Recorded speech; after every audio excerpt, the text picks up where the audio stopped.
Selamat siang para audien. Jadi yang saya ingin pesankan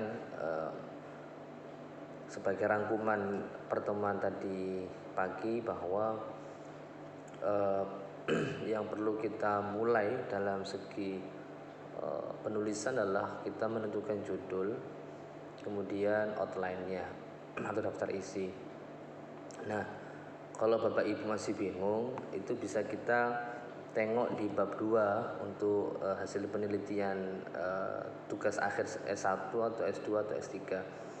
Itu kita coba kita cek di daftar di bab 2-nya.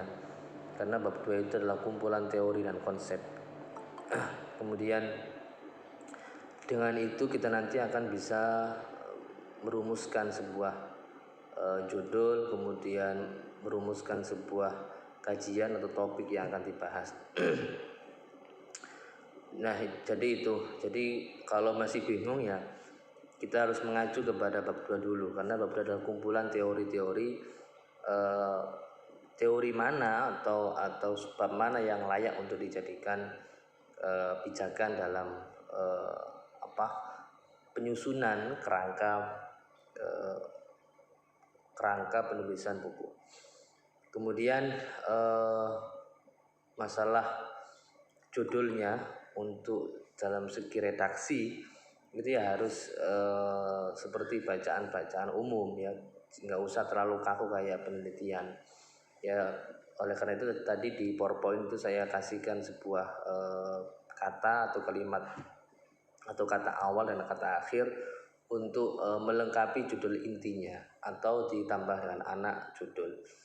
Kemudian saya tidak menyarankan untuk mengkopas hasil penelitian tapi berusaha mengembangkan, memperbaharui dan mengolah ya. Yang namanya mengolah, mengembangkan itu bukan mengkopas atau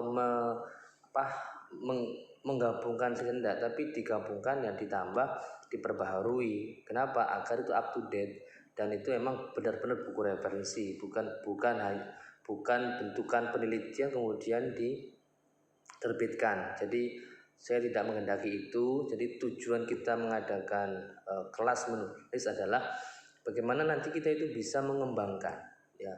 Kayak tadi bab 2 itu loh bisa kita kembangkan jadi 6 buku ya. Jadi dikembangkan berarti nanti ada penambahan pembahasan, ada penambahan kajian. Nah, di situ letak kebaharuan kita atau novelty di situ. Jadi bukan sekedar mencomot, mengkopas, menggabung enggak, tapi ada proses edukasi di situ. Bagaimana kita mengolah, menata, mengembangkan, memperbarui. Jadi itu. Jadi saya harap nanti kita seperti itu agar tumbuh imajinasi, kreativitas ya, terus kebaharuan ya. Jadi itu benar-benar buku referensi yang layak dibaca meskipun sumber mentahnya dari hasil penelitian. Semoga bisa difahami ya para audien. Jadi tentukan judul ya, rumuskan dengan selonggar mungkin, sefleksibel mungkin judulnya ya, biar menarik pasar ya.